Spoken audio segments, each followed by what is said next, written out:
Hey guys, welcome back to my channel. So today I'm going to be doing my labor and delivery story. Now, let me just tell y'all, this is going to be my third time recording this video.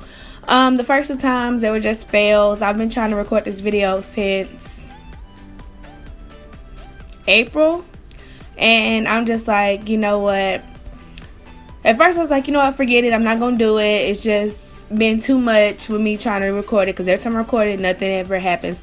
But I do want to show content of my son on my channel, so I figured the way to introduce him will be to do my labor and delivery story. So I said, third time's a charm, why not? So yeah, I'm going to go ahead and start. I'm going to give you everything from my last doctor's appointment all the way till, I guess you could say, when I brought him home. So if you guys want to see my labor and delivery story and see what I experienced, and I also will have a little vlog or clip of my C-section in the end. So if you guys want to see that, then keep on watching.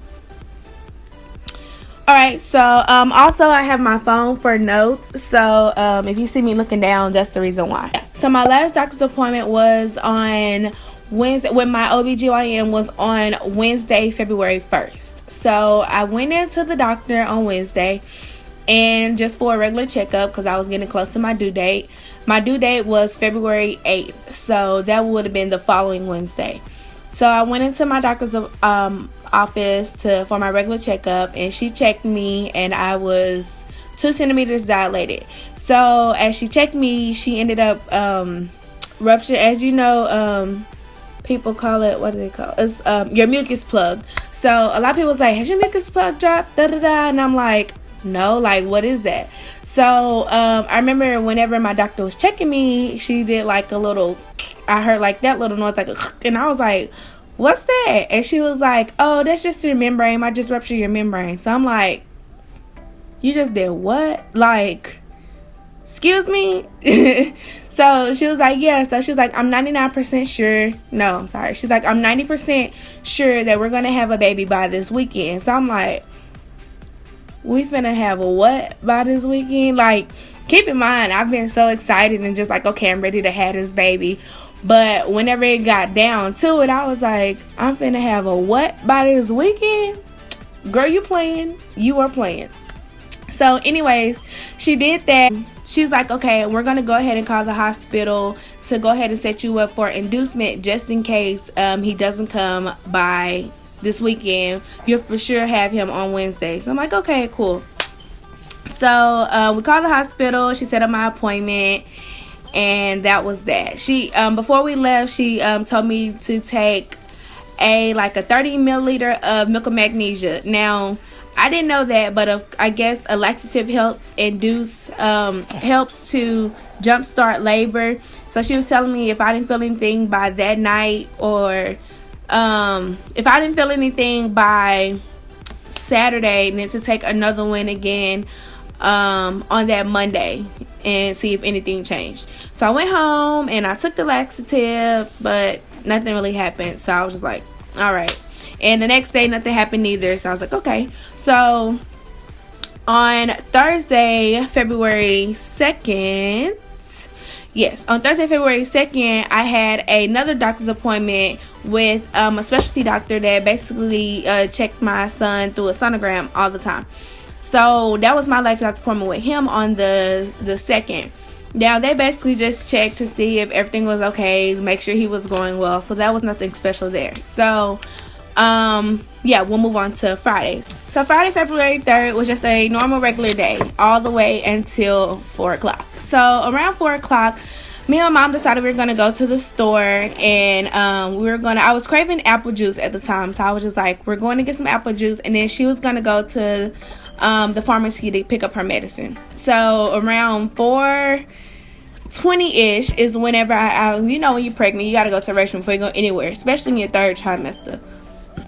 Excuse me. So I went to the restroom, And at this time it was exactly 4:20 p.m. So I went to the restroom and I went to go pee, of course. Well, when I went to go wipe myself, stuff just kept trickling, and I'm like, what the heck is this? Right? So I go to my mom. She was like, girl, that's your water. I'm like, stop playing, girl. That ain't my water. She was like, no, Simone, that's your water. I'm like, oh, snap. So, you know, me being the person that I am, I'm just like, well, it didn't just gush out. You know, I ain't got to go straight to the hospital. Mind you, my doctor was like, if you feel any contractions, come straight to the hospital. No, if you feel any contractions, wait till they're about 3 to 5 minutes apart before you come to the hospital, because you could be just false labor and then they'll send you back home. So my whole mindset was, I do not want to get sent back home after going to the hospital. Like, if I go to the hospital, I want to be ready to like be in labor and go ahead. Like, I don't want to come back home. I don't want to do all that. And I've seen plenty of videos to where people's like, oh, false labor, we had to go back home and blase blase. So I was just like, nah, we ain't doing that. So I decided to just go about my day. So I was like, Ma, we still going to the store. She's like, are you sure? And I'm like, yeah. So I had to go get my apple juice. Okay, you see that? I had to go get it. So yeah, I had to go get my apple juice. That was the main reason why we were leaving the house, like, for real. So we went to the store, and oh, mind you, I had on a pad to catch any of the water or whatever you want to call it. But really, yeah, like I would say I put on like 3 different pads in a matter of like 2 minutes before we left the house, because I was really trying to make sure that like everything like that the pad caught the water so I could go get this apple juice. Like, that's how insanely crazy I was about the apple juice when I was pregnant. So we went to the store and we picked up the juice, and I remember my mom was like, how you feeling? You okay? Y'all, I ain't feel no contractions or nothing. All I know is my water broke. Like, that's all I knew. I didn't feel any contractions or anything like that. So I'm like, cool, we good. So then she was like, are you good to go to the pharmacy? So I'm like, yeah, let's go to the pharmacy. You know, I'm good. So we go over there, and instead of it being a quick pickup, y'all, we had to like sit down, do this and do that. So we ended up being there for about like an hour, just about. And the whole time, like, I still haven't felt any contractions or anything. So I'm still thinking like, okay, maybe that wasn't my water. Like, you know, I'm good. Like, I don't really think that was my water. So after we leave the pharmacy, you know, in the back of my mind, I'm like, well, if I do go to the hospital and they tell me that I'm in labor, I can't eat nothing else. Y'all know when you're pregnant and you get hungry, right? You're not gonna want to hear you can't have nothing to eat. Like, you just not gonna want to hear that. So I was like, let's go to Whataburger. We went to Whataburger. I got my meal. We came home. By that time, it was like 7:30 p.m. So Whataburger was my last meal before I had this little beauty right here. You know, what's your toy? So we ended up going to Whataburger. We got the food, came home, and I ate. And y'all, I'm so extra. So I was just like, okay, well, before I go, I want to take a shower. So I took a shower, I shaved, you know, I got all clean or whatever. And then I remember Bring It was still coming on. If y'all watch Bring It, y'all the real ones, because I love me some dancing dolls. But I remember we were watching Bring It. Bring It comes on at 8. So I sat there at 8 and I just watched Bring It. And I watched Bring It all the way to about 8:30. During that time, I was feeling like little mild back cramps or whatever you want to call it. To me, it wasn't nothing. But I noticed, okay, if my water is broken and I'm feeling a little something, I guess I need to be counting these. So I counted those contractions all the way till about 8:30, because that's when they started becoming like 2 to 3 minutes apart. And I was like, okay, Ma, we need to go to the hospital. So my bags and everything was packed. So we just packed the bags in the car and we went to the hospital. We get to the hospital around 9 o'clock. And did you drop your toy again? Hold on, guys. Alright. So we got to the hospital about 9 o'clock. They made me fill out some paperwork.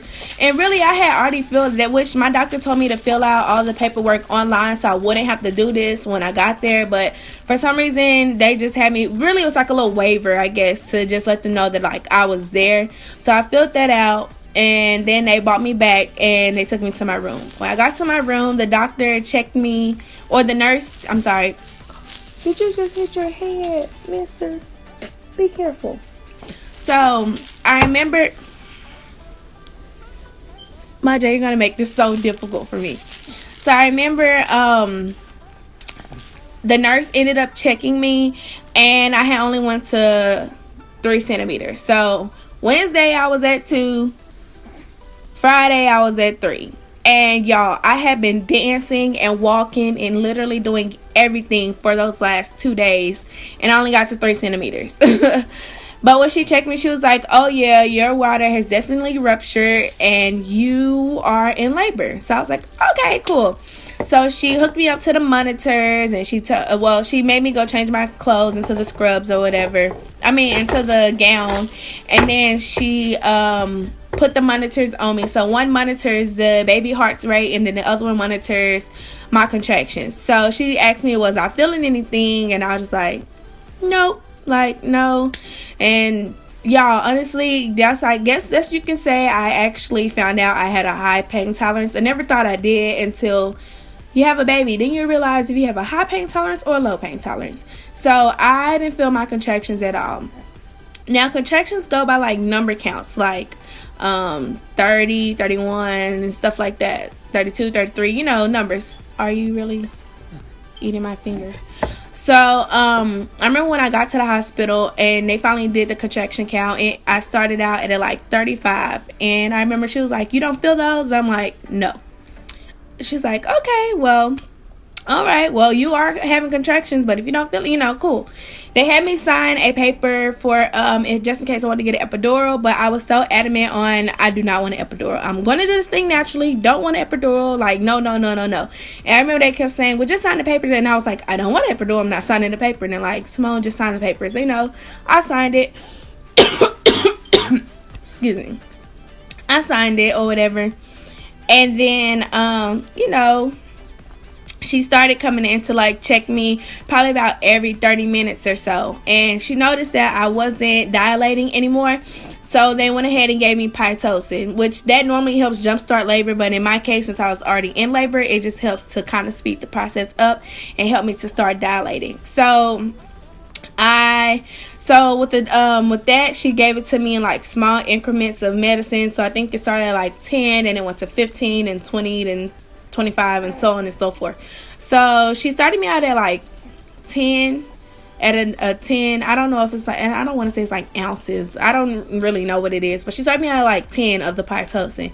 And the contractions started going to like 60.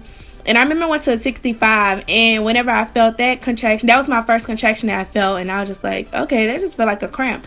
If this what this gonna feel like, well, come on, I'm good, come on. So, every hour, I want to say, she came in and she amped it up the Pitocin. But the way that I was laying, they had me laying on my side and on my back. The way that I was laying, they would always either miss the contraction or they would miss his heartbeat. So they had to come in and reposition my monitor, and then they also had to put it's not a catheter. They have to put like a contraction count or something like inside of me, like up me, because that was the way that they could like really monitor my contractions, because the monitor that they put on my belly wasn't really doing much. So that is what happened. So over a period of time, hours went by, and they were upping my Pitocin. And I really was just chill, honestly. I was tired because, like I said, it was like in the midst of the night, like 12, 1, 2, 3. It was like in the wee hours of the night, so I really was just asleep. They're like, just get some rest because you're gonna need it. So I really pretty much slept most of my contractions off. That sounds so bad. I can't really tell y'all how, like, me personally, it wasn't painful. So like, if you have a high pain tolerance, or if you don't know, just go in there and be relaxed and calm. Don't go in there all anxious and everything, thinking that it's just going to be oh so bad, you're going to automatically take the epidural. Don't go in there like that, because it was so calm. I went in so calm, and when I tell y'all, I did the whole thing natural. Like, I didn't take any medicine or anything like that. Like, everything was natural. So I can honestly say I did my whole labor the labor part naturally. The delivery, I ended up having to get in a C-section, so of course I couldn't do that naturally. So yeah, like just go in and relax. For all you that are pregnant and you're getting close to your due date, don't freak out.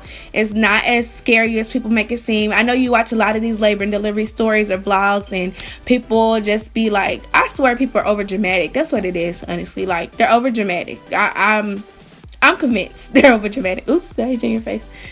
So yeah, hours went by and they kept checking my cervix. So when I finally got to 9 centimeters dilated, she started checking me like every 15 minutes. And she noticed that like I wasn't going anywhere. So by this time, the most pain, and I'm being honest and serious when I say this, that I was feeling is, I just remember saying, I got a boo-boo. Like, that sounds so bad.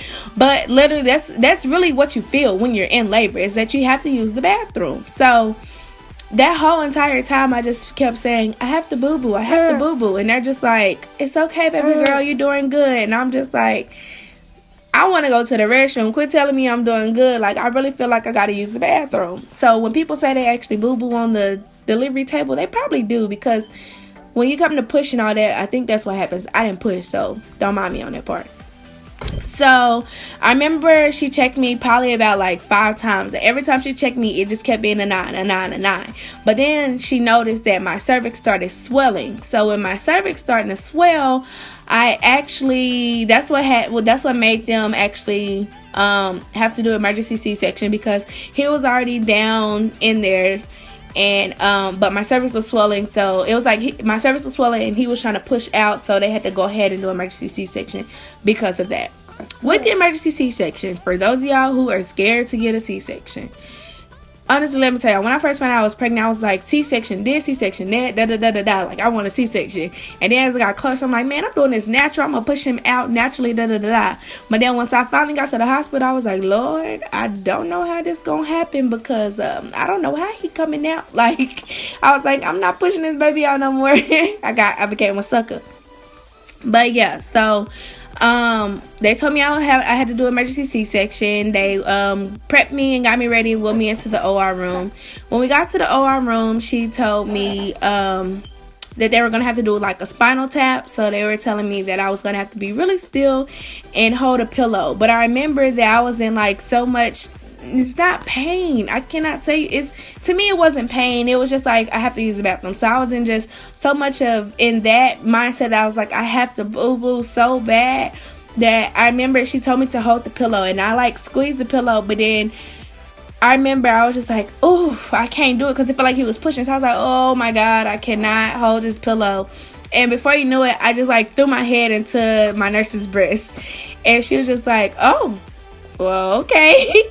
And they was like, be really still, baby girl. So I was really still, and then they stuck me, and honestly I didn't feel a thing. It didn't even feel like a pinch. Like, I really did not feel that.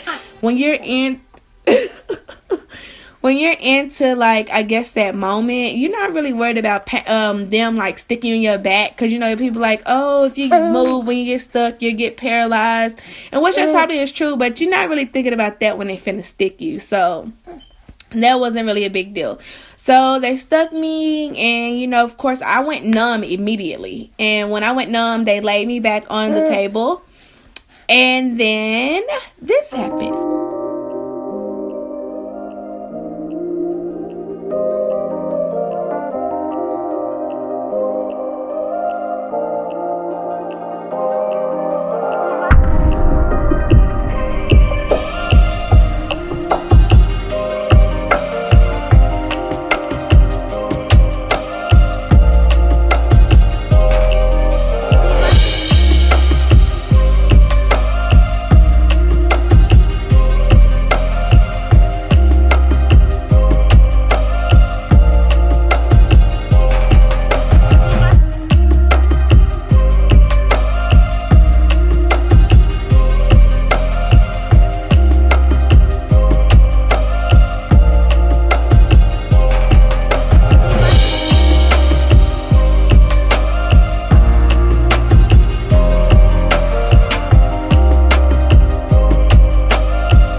baby right here was here.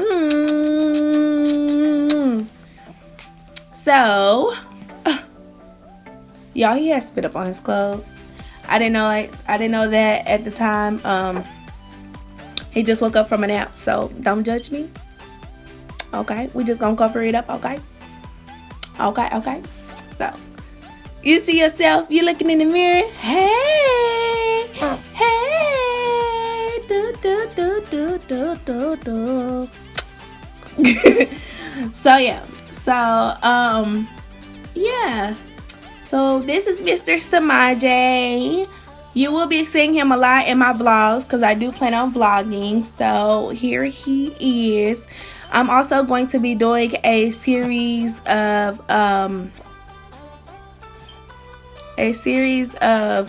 Maja Mondays. So Mondays will be dedicated to Mr. Maja himself. Okay? Say okay. Okay. I see you. So yeah, Mondays will be dedicated to him for sure. Called Maja Mondays. And yeah. So now going into my postpartum. So postpartum, after I had my beautiful son, they stitched me up, of course, and then they stitched me up, and then they put me on the table. Then they put him on me, so I was immediately skin to skin with him, so that way we could have our bonding moment. And then they rolled me back into my room that I was in where I was having labor. So when they did that, then they came in and they gave him his first shots and, you know, cleaned him up and everything. And then they rolled me to my postpartum room upstairs. So I went to my postpartum room. First of all, the hospital that I was at, I loved everything. They treated me really well. Samaja. They treated me really well. They took really good care of me, especially with me having a C-section and not being able to move the first couple of hours. They treated me really well. So I do love that. So just do your research with hospitals as far as like deliveries and postpartum, because I know some people say they have really bad experiences when it comes to post pregnancies and they're recovering. So yeah. And I shouldn't say postpartum because it sounds like I'm saying postpartum depression. So let me say recovery. Yeah, I don't know. I ended up being in the hospital for 5 days. The reason why is because when I first went in, I was actually running a fever, a slight fever, which caused him to have a little bit of a fever. So they had us on antibiotics. I had to be on antibiotics for as long as I had a fever. So my fever would actually like go down and I'll be good, but then like towards the evening time around 6 o'clock it would always shoot back up and I ended up having a fever again. So that kept me in there so long. But with him, he automatically had to be in there for 5 days because of the fever he was running because of me. And he was on antibiotics. So that's why he was in there for 5 days. So yeah, with that they helped me out with breastfeeding. So I am currently breastfeeding. I really salute all the breastfeeding moms out there because I know it is not easy starting out. Like, we went through it, didn't we? We went through it. Yes, we did. So you were not trying to latch on at all. If you guys want to see hear about my breastfeeding, I will do another video on that. So for any new moms out there probably struggling, or anybody that is currently pregnant and want to know about breastfeeding tips and things like that, I can share with you what I've learned, because I had to go to like 2 classes to actually help him latch and everything. So if you guys do want to learn about that, let me know. Make sure to thumb this video up. I hope you guys enjoyed this video. I hope you guys enjoyed everything about him. Thumbs up if you are ready to see more videos of this little cutie on my channel, because I sure will be posting them. And yeah, thank you guys for watching this video. Remember to keep God first in all that you do, and I will see you guys in my next video. Bye.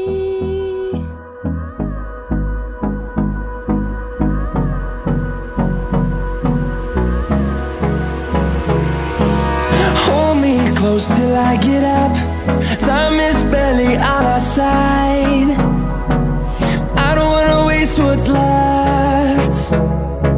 The storms we chase are leading us, and love is all we'll ever trust. Yeah, no, I don't wanna waste what's left. And on we'll go, through the wastelands, through the highways, till my shadow turns to sun rays. And on we'll go, through the wastelands, through the highways, and on.